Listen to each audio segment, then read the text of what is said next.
विद्युत प्राधिकरणले थप 2000 मेगावाटका ठूला जलविद्युत आयोजनामा लगानी गर्ने, अरुण चौथोको जिम्मा पनि प्राधिकरणलाई नै दिने सरकारको सहमति।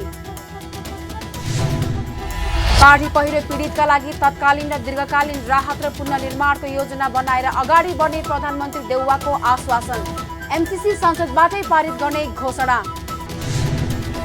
र आगामी मङ्सिर 21 गतेदेखि नेपालको पुनर्निर्माण सम्बन्धी अन्तर्राष्ट्रिय सम्मेलन आयोजना हुने, नेपालले प्राप्त गरेको अनुभव र सिकाइलाई बाँड्ने मुख्य उद्देश्य।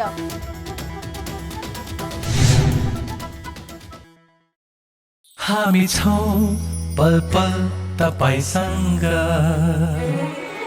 हिमाल पहाड तराईसँग, साथ छ हाम्रो बढ्ने कदमलाई, सलाम छ ती पोरखी हातहरूलाई, जिन्दगी सजाइदिन्छौँ हामी, हर सासको साथी बन्छौँ हामी, सुरक्षा अनि समृद्धि प्राण छ हाम्रो।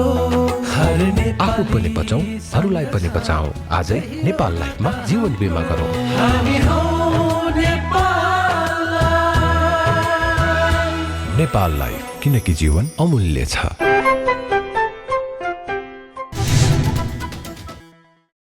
नमस्कार, कारोबार समाचारमा स्वागत छ। अब समाचार विस्तारमा। नेपाल विद्युत प्राधिकरणले आफ्नै लगानीमा थप 2000 मेगावाटका ठूला जलविद्युत आयोजना निर्माण गर्ने भएको छ। प्राधिकरणले 490.2 मेगावाटको अरुण 4, 1061 मेगावाटको अर्ध जलाशययुक्त माथिल्लो अरुण जलविद्युत आयोजना लगायतका गरी थप करिब 2000 मेगावाटको जलविद्युत आयोजना निर्माण गर्ने भएको हो। शुक्रबार नेपाल विद्युत प्राधिकरण कर्मचारी संघको 12औं महाधिवेशनको उद्घाटन समारोहलाई सम्बोधन गर्दै प्राधिकरणका कार्यकारी निर्देशक कुलमान घिसिङले ठूला आयोजनाहरू सुरु गरेन भन्ने भ्रम चिर्न थप 2000 मेगावाटको जलविद्युत आयोजना निर्माणको काम अगाडि बढाउन लागेको जानकारी दिनुभयो।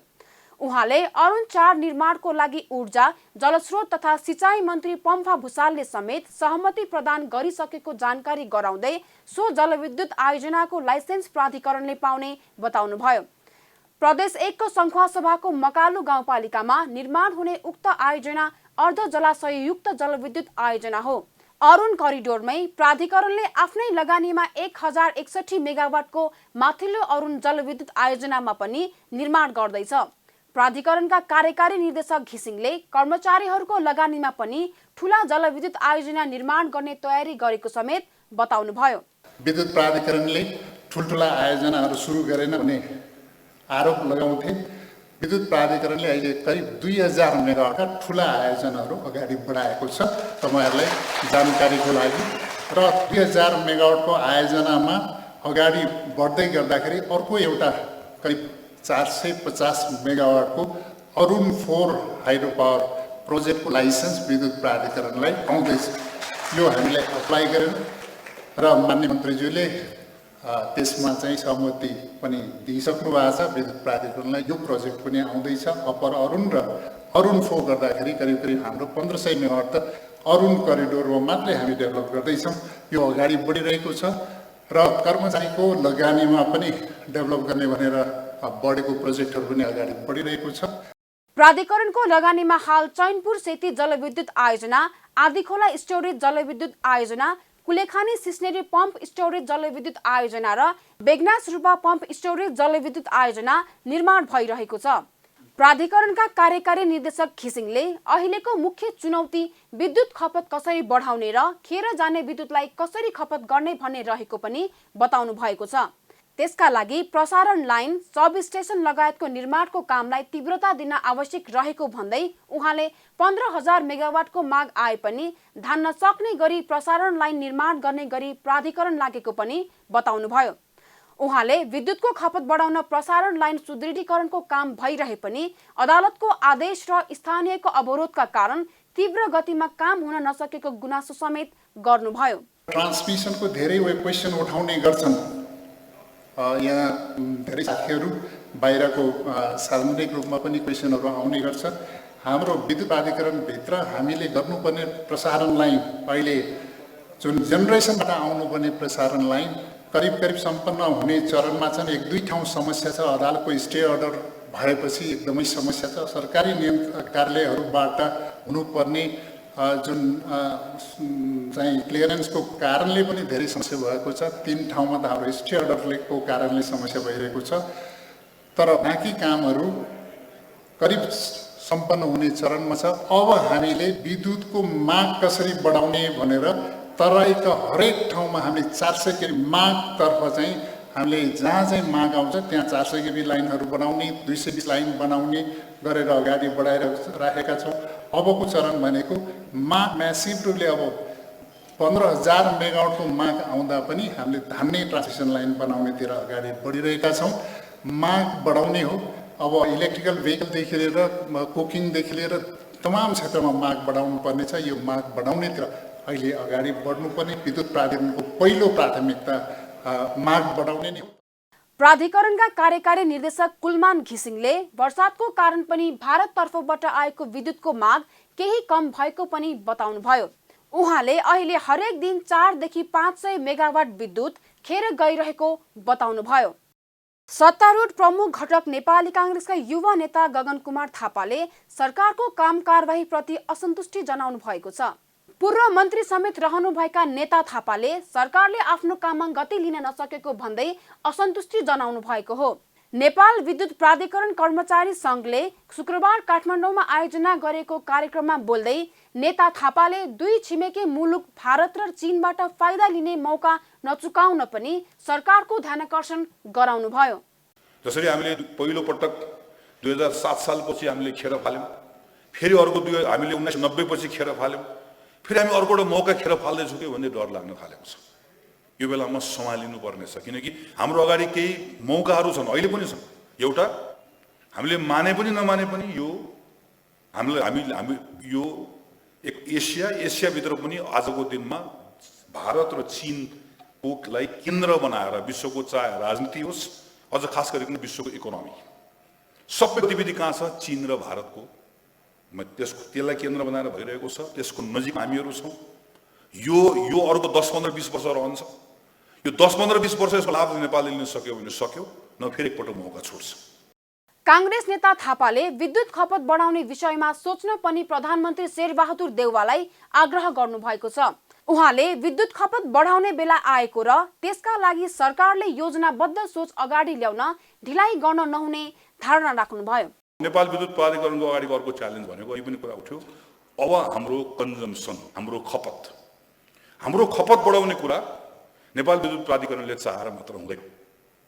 तर यसका निम्ति नेपाल विद्युत प्राधिकरणको यसको नेतृत्वले जसरी सार्वजनिक आह्वान गर्नुभएको छ, सार्वजनिक आह्वान सँगसँगै अब केही कुराहरूमा सघन काम पनि गर्नुपर्ने बेला छ।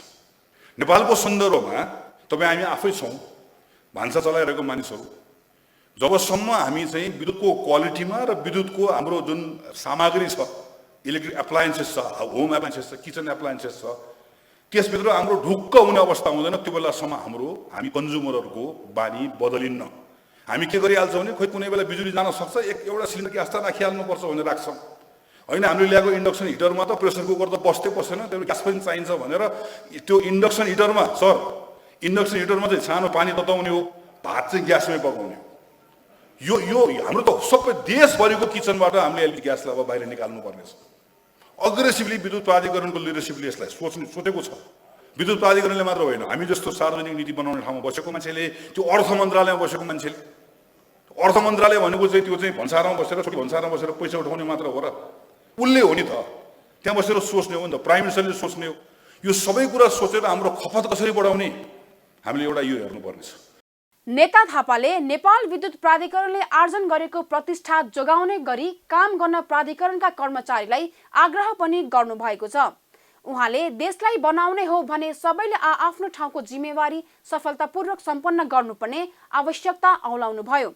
नेता थापाले मुलुकका विद्यमान बेरोजगारी समस्या समाधान गर्न ऊर्जा क्षेत्रले महत्त्वपूर्ण भूमिका निर्वाह गर्ने विश्वास समेत व्यक्त गर्नुभयो। प्रधानमन्त्री शेरबहादुर देउवाले बाढी पहिरो पीडितलाई तत्काल राहत उपलब्ध गराउने प्रतिबद्धता दोहोर्याउनु भएको छ। बाढी पहिरोबाट क्षति भएको अवस्था बुझ्न सुदूरपश्चिम प्रदेश पुग्नुभएका प्रधानमन्त्री देउवाले शुक्रबार धनगढीमा आयोजित पत्रकार सम्मेलनमा बोल्दै उद्धार राहत र बजेट व्यवस्थापन कार्यक्रम तत्काल अघि बढाइने प्रतिबद्धता दोहोर्याउनु भएको हो। उहाँले बेमौसमी वर्षाले सुदूरपश्चिमको अवस्था भयावह भएकोमा दुःख पनि व्यक्त गर्नुभयो। प्रधानमन्त्री देउवालले वर्षापछिको बाढी र पहिरोले पूर्व र पश्चिम क्षेत्रमा धेरै ठूलो क्षति पुर्याएकोमा अल्पकालीन र दीर्घकालीन राहत र पुनर्निर्माणको योजनाहरू ल्याउने आश्वासन समेत दिनुभयो। काठमाडौँ छिट्टै चाहिँ के गर्न सकिन्छ यो चाहिँ कति कुरा त तत्काल छ, कति कुरा लङ टर्म छ। तत्कालबाट प्रयत्न गरौँ, त्यसपछि लामो गर्नुपर्ने छ। बाटो छैन, केही छैन, बिजुली छैन, त्यस्तो अवस्था छ। त्यो भयानकै चाहिँ विपत्ति आएको छ सुदूरपश्चिममा। यसलाई चाहिँ हामीहरू चाहिँ सम्बोधन गर्ने काम गर्नेछौँ। काठमाडौँ गइसकेपछि यसको चाहिँ असेसमेन्ट गरेर सोच्दै लाग्दा तर के गर्न सकिन्छ हामी गर्छौँ। फरक प्रसङ्गमा प्रधानमन्त्री देउवालले एमसीसी परियोजना पास हुनुपर्ने आफ्नो अडान दोहोर्याउनु भएको छ। एमसीसी अनुदानमा आधारित परियोजना भएको र नेपालको कानुन मातहत हुने भएकाले कुनै संशय गर्नु नपर्ने उहाँको तर्क छ। एमसीको सम्बन्धमा झुटा प्रचार गरिएको छ। वर्ल्ड ब्याङ्क छ नि, एडिबी छ नि, उनीहरूको त के छ भने नेपालको कानुन उनीहरूमा लागू हुँदैन, अन्तर्राष्ट्रिय कानुन लागू हुन्छ। ऋण हो त्यो त अनुदान हो। नेपालको कानुन लागू हुन्छ भने त्यसमा उनीहरूले भनिसके नेपालको कानुनै एमसीभन्दा माथि हुन्छ भनिसक्यो उनीहरूले। नेपालकै कानुनभन्दा तल हो भनिसक्यो उनीहरूले स्पष्ट दिइसके। हामी नेपालको कानुनभन्दा ठुलो भनेकै थियौँ एमसीको। जबकि ऋण लिएको हामीले अन्तर्राष्ट्रिय ऋण छौँ। एडिबी, वर्ल्ड ब्याङ्क यिनीहरूले चाहिँ नि झगडा भयो, अन्तर्राष्ट्रिय कानुन लागू हुन्छ, नेपालको कानुन लागू हुँदैन। मुद्दा आर्बिट्रेजमा मुद्दा जान्छ। यो त त्यो सधैँ थियो, यो त अनुदान हो, यो त ऋण हो, त्यो त हो, यो त अनुदान हो। नेपालमा अनुदान आउनु एउटा तत्त्व छ। नेपालमा अनुदान जस्तो ग्रान्ट हो, अनुदान हो, ऋण होइन, के होइन। स्थिति जोड्न चाहिएको पैसा भन्छ नि। बाढी र पहिरोको क्षति अवलोकन गर्न प्रधानमन्त्री देउवा बिहीबार सुदूरपश्चिम पुग्नु भएको हो। देउवाले त्यहाँका बाढी पहिरो प्रभावित क्षेत्रको निरीक्षण गर्नुभएको थियो। केही दिनदेखिको अविरल वर्षाले धान डुबाउँदा कुल गृहस्थ उत्पादन जीडीपीमा 2 देखि 3% सम्मको क्षति पुग्ने अनुमान रहेको छ। कार्तिक पहिलो साता परेको वर्षाले कुल उत्पादनको झण्डै 20 देखि 25% धानमा क्षति पुर्याएको प्रारम्भिक अनुमान गरिएको छ, जसका कारण खाद्यान्न आयात बढ्दा व्यापार घाटा पनि बढ्ने तथा खाद्यान्न अभावमा कुपोषण समेत बढ्ने अनुमान अर्थविदहरूको छ। नेपालको कृषि उत्पादनमा 10 देखि 12% सम्म योगदान गर्ने धान खेतीमा यति ठूलो क्षति पुग्दा त्यसले कुल गृहस्थ उत्पादनमा नै असर गर्ने अनुमान गरिएको हो। गत महिना चालू आर्थिक वर्षमा नेपालको आर्थिक वृद्धि दर 3.9% हुने विश्व बैंकले प्रक्षेपण गरेको थियो। कोरोना महामारीले अर्थतन्त्रमा पारेको प्रभाव कोभिड खोपको तीव्रतासँगै क्रमशः कम हुँदै गएकाले चालू वर्षमा एसियाली विकास बैंकले 4.1%ले आर्थिक वृद्धि हुने प्रक्षेपण गरेको थियो। तर सरकारले भने 7% को वृद्धि दर हासिल गर्ने लक्ष्य राखेको छ। त्यसैले सरकारले धान बालीको क्षतिबाट अर्थतन्त्रमा पर्ने असरलाई कम गर्न कृषिका अन्य क्षेत्रको योगदानलाई बढाउनु पर्ने देखिन्छ। जीडीपीमा कृषि क्षेत्रको 27% योगदान मध्ये धानले ठूलो हिस्सा ओगटेको छ। कोभिडको समयमा कृषि क्षेत्रले मात्र जीडीपीमा सकारात्मक योगदान दिएको अवस्थामा धान खेतीमा पनि परेको विपदले अर्थतन्त्रमा असर गर्ने अर्थविदहरूको दाबी छ।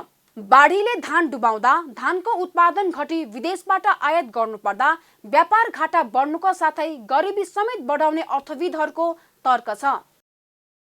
गृहमन्त्री बालकृष्ण खाँडले नेपालको प्राकृतिक विपत्तिहरूको सामना गर्न अन्तर्राष्ट्रिय समुदायलाई पनि सँगै लिएर हिँड्नुपर्ने चुनौती रहेको बताउनु भएको छ। शुक्रबार काठमाडौँमा आयोजित प्रकोप जोखिम न्यूनीकरणका लागि अन्तर्राष्ट्रिय दिवसको अवसरमा आयोजित कार्यक्रममा बोल्दै गृहमन्त्री खाँडले नेपालमा यसअघि कहिल्यै सामना नगरेको पृथक खालको प्राकृतिक विपत्तिहरू भोग्नु परेको उल्लेख गर्नुभयो। उहाँले प्राकृतिक विपत्ति तथा जलवायु परिवर्तनका कारण नेपालसँगै छिमेकी मुलुकहरू पनि प्रभावित हुने भन्दै प्राकृतिक विपत्तिको सवाल नेपालकै मात्रै नभएको बताउनुभयो। नेपालमा प्रकोप व्यवस्थापनका लागि अन्तर्राष्ट्रिय समुदायलाई पनि सँगै लैजानुपर्ने चुनौती आफूहरूको काँधमा आएको उहाँले बताउनुभयो। हाम्रो बुवा बजेहरूले, हाम्रो आमा बुवाहरूले बेहोरेको भन्दा पनि पृथक प्राकृतिक विपदलाई हामीले सामना गर्नु परेको छ। अब नेपालमा चाहिँ अब यहाँको लेदो ढुङ्गा माटो बगेर गएपछि हाम्रो छिमेकी मित्र राष्ट्र पुग्ने भयो। गर्दा गर्दै चाहिँ तपाईँलाई अरू छिमेकी राष्ट्रमा पुग्ने भयो। अब हाम्रो हिमालको चाहिँ नि उचाइ घट्ने अनि समुद्रको चाहिँ नि सतह बढ्दाखेरि समुद्र किनारलाई चाहिँ पनि त्यसले गम्भीर प्रभाव पार्छ। खालि नेपालको मात्रै सवाल भएन। त्यसले अन्तर्राष्ट्रिय समुदायलाई पनि नेपालको प्राकृतिक प्रकोप या प्राकृतिक जुन चुनौतीहरू छ यसको संरक्षणको लागि त्यसलाई कसरी चाहिँ नि हामीले साथै लिएर हिँड्ने, यो धेरै ठुलो चुनौती हाम्रो काँधमा आएको छ। गृहमन्त्री खाँडले विपत्ति व्यवस्थापनका लागि सरकारले आफ्नो सम्पूर्ण संयन्त्रहरू परिचालन गरिरहेको पनि दावी गर्नुभएको छ। सबै नेपाली एकजुट भएर विपत्तिको सामना गर्नुपर्नेमा पनि उहाँले जोड दिनुभयो। सरकारले पनि आफ्ना सम्पूर्ण संयन्त्रलाई, सम्पूर्ण विभागलाई, सम्पूर्ण पक्षलाई चाहिँ नि जुटाएर अगाडि बढ्नेछ र हामी सबै नेपालीहरूले पनि जुटेरै यो विपदबाट नेपालीहरूको र नेपालको भूमिको पनि रक्षा गर्नेछौँ। पानी बिनाको जीवन नहुने भन्दै उहाँले प्राकृतिक विपत्तिबाट सर्वप्रथम नदीलाई बचाउनु पर्ने र पानीको रक्षा गर्नुपर्ने बताउनुभयो। राष्ट्रिय पुनर्निर्माण प्राधिकरणले नेपालको पुनर्निर्माण सम्बन्धी अन्तर्राष्ट्रिय सम्मेलन आयोजना गर्ने भएको छ। पुनर्निर्माण प्राधिकरणले आगामी मङ्सिर 21 देखि 23 गतेसम्म काठमाडौँमा नेपालको पुनर्निर्माण सम्बन्धी अन्तर्राष्ट्रिय सम्मेलन आयोजना गर्ने भएको हो। पुनर्निर्माणबाट उत्थानशील तर्फ भन्ने मूल नाराका साथ आयोजना हुन लागेको सम्मेलनमा निजी आवास पुनर्निर्माण, सांस्कृतिक सम्पदा पुनर्निर्माण, सार्वजनिक पूर्वाधार पुनर्निर्माण, जीविकोपार्जन तथा आवर्तक पुनर्स्थापना र सुशासनका विभिन्न पक्षमा गरिएका अनुसन्धानमूलक प्रस्तुतिका साथै विषयगत गोष्ठीहरू समेत गर्ने कार्यक्रम भएको शुक्रबार पत्रकार सम्मेलन मार्फत पुनर्निर्माण प्राधिकरणका कार्यकारी अधिकृत सुशील गेवालीले जानकारी दिनुभयो। सम्मेलनमा स्वदेशी तथा विदेशी पाहुना, विषय विज्ञ तथा विभिन्न सङ्घ संस्थाका प्रतिनिधिहरूको सहभागिता रहनेछ। प्राधिकरणका कार्यकारी अधिकृत गेवालीले सम्मेलनको मुख्य उद्देश्य भूकम्पपछिको पुनर्निर्माण र पुनर्स्थापनामा नेपालले प्राप्त गरेको अनुभव र सिकाइलाई राष्ट्रिय तथा अन्तर्राष्ट्रिय समुदायमा बाँड्ने रहेको बताउनुभयो।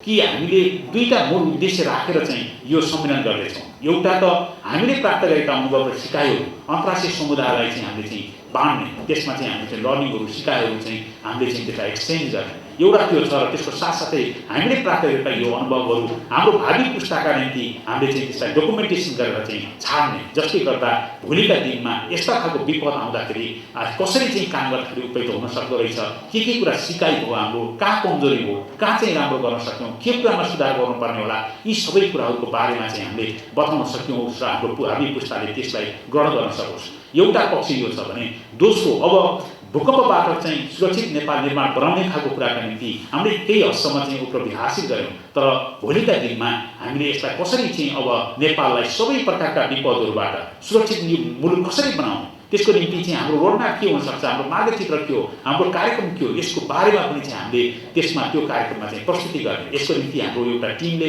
अहिले हामीले काम अगाडि बढाइरहेका छौँ। पुनर्निर्माण प्राधिकरणले यसअघि पनि नेपालको पुनर्निर्माण अन्तर्राष्ट्रिय सहयोग जुटाउन अन्तर्राष्ट्रिय सम्मेलन आयोजना गरेको थियो। सम्मेलनमा 4 खर्ब 10 अर्ब रुपैयाँको वैदेशिक सहयोग प्रतिबद्धता आएको थियो। राहत र उद्धारमा खर्च भएको र अन्य पूर्वाधारमा गरिएको लगानी घटाउँदा पुनर्निर्माणका लागि वास्तविक प्रतिबद्धता 3 खर्ब 21 अर्ब रुपैयाँ आएको थियो, जसमध्ये 3 खर्ब 13 अर्ब रुपैयाँ बराबरको सम्झौता भएको छ। 2072 साल वैशाख 12 गतेको विनाशकारी भूकम्पबाट पुगेको क्षतिको पुनर्निर्माण तथा पुनर्स्थापन गर्ने भन्दै प्राधिकरणको स्थापना भएको हो। हाल प्राधिकरणले अधिकांश काम सम्पन्न गरी केही बाँकी कामहरू सम्बन्धित निकायहरूलाई नै हस्तान्तरण गरिसकेको छ। नेकपा माओवादी केन्द्रका अध्यक्ष पुष्पकमल दाहाल प्रचण्डले धुलीखेल पुगेर जिपलाइन खेलको अनुभव लिनुभएको छ। पारिवारिक भ्रमणका क्रममा नाति नातिनी सहित धुलीखेल पुग्नुभएका उहाँले आफैले क्लासिक जिपलाइनको अनुभव लिनुभएको हो। साहसिक गतिविधिमा आफूलाई रुचि लाग्ने बताउँदै प्रचण्डले आफूले जिपलाइनको मजा लिएको बताउनुभयो। पारिवारिक घुमघाममा यस्ता गतिविधि गर्दा अझै रमाइलो भएको उहाँको भनाइ छ। काठमाडौँबाट करिब 35 किलोमिटर दूरीमा रहेको जिपलाइन 2075 फागुनदेखि व्यावसायिक रूपमा सुरु भएको हो।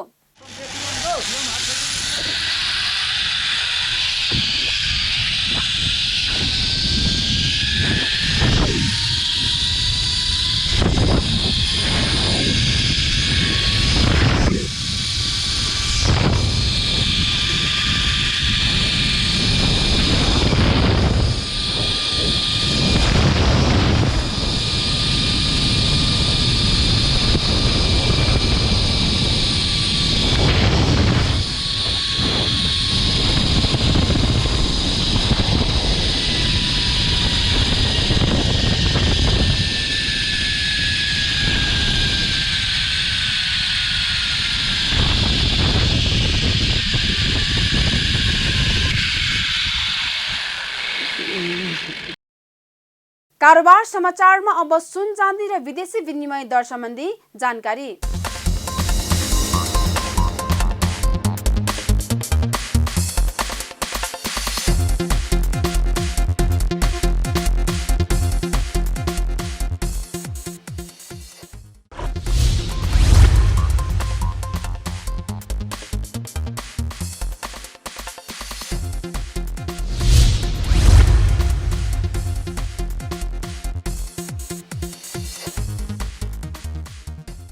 विदा हुनु अघि अहिलेसम्मका प्रमुख समाचार फेरि एकपटक। विद्युत प्राधिकरणले थप 2000 मेगावाटका ठूला जलविद्युत आयोजनामा लगानी गर्ने, अरुण चौथोको जिम्मा पनि प्राधिकरणलाई नै दिने सरकारको सहमति। बाढी पहिरो पीडितका लागि तत्कालीन र दीर्घकालीन राहत र पुनर्निर्माणको योजना बनाएर अगाडि बढ्ने प्रधानमन्त्री देउवाको आश्वासन। एमसीसी संसदबाटै पारित गर्ने घोषणा। र आगामी मङ्सिर 21 गतेदेखि नेपालको पुनर्निर्माण सम्बन्धी अन्तर्राष्ट्रिय सम्मेलन आयोजना हुने, नेपालले प्राप्त गरेको अनुभव र सिकाइलाई बाँड्ने मुख्य उद्देश्य।